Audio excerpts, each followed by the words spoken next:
வணக்கம் மக்களே. இன்ன வரைக்கும் நம்ம கவர்மெண்ட் ஸ்கூல் பார்த்தீங்கன்னு வச்சுக்கோங்களேன், இடிஞ்சு விழுந்துருக்கு இருக்குது.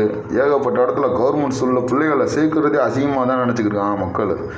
ஆனால் நம்ம நாட்டில் தனியார் நிறுவனத்தில் நடக்கிற பள்ளிக்கூடம் மட்டும் இன்ன வரைக்கும் சிறப்பாக நடந்துக்கிருக்கு. இவ்வளோ பெரிய கவர்மெண்ட்டு நடத்துகிற பள்ளிக்கூடம் தரமற்ற முறையில் இருக்குது. ஆனால் தனியார் நிறுவனத்தால் நடத்தப்பட பள்ளிக்கூடங்கள் பூரா இன்ன வரைக்கும் சிறப்பான பள்ளிக்கூடமாக இருக்குது. ஆனால் கவர்மெண்ட் பெஸ்ட்டா இல்லை ப்ரைவேட் பெஸ்ட்டான்ற அளவுக்கு மக்கள் யோசித்து பார்க்குறோம். ஆனால் இன்ன வரைக்கும் சாராய கடைகளை ஓப்பன் பண்ணி வச்சு எத்தனாயிரம் கோடிகளோ நம்ம கவர்மெண்ட்டு லாபம் அடையுது.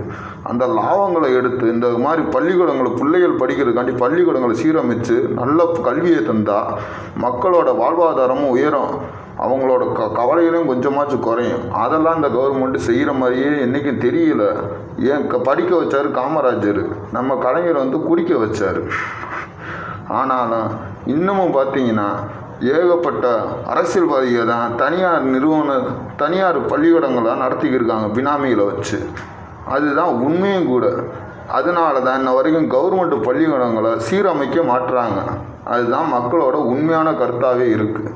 இதுக்கு நம்ம மக்களான நீங்கள் நல்ல ஆட்சியை கொடுக்கணும்னு நினச்சி நல்ல சிறந்த முறையில் ஓட்டு போட்டு நல்ல தலைவர்களை தேர்ந்தெடுக்கிறது தான் இதுக்கு ஒரே ஒரு வழி மக்களே.